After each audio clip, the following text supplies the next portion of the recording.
اعوذ باللہ من الشیطان الرجیم قل بفضل اللہ وبرحمتہ فبذلک فلیفرحوا۔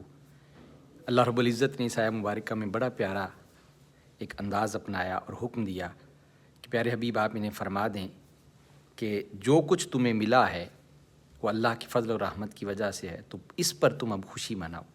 اب یہاں ایک بڑا اہم سوال اس کا جواب ہے کہ جو لوگ یہ کہتے ہیں کہ ولادت کی خوشی تو بن جاتی ہے، وہی دن وصال مبارکہ کا اگر ہے تو پھر کیسے غم نہیں کرتے؟ تو بڑی پیاری بات ہے کہ اگر اللہ رب العزت نے یہاں فلیفرحوا کے ذریعے سے خوشی منانے کا حکم دیا ہے تو یہ آیہ مبارکہ منسوخ تو نہیں ہوئی۔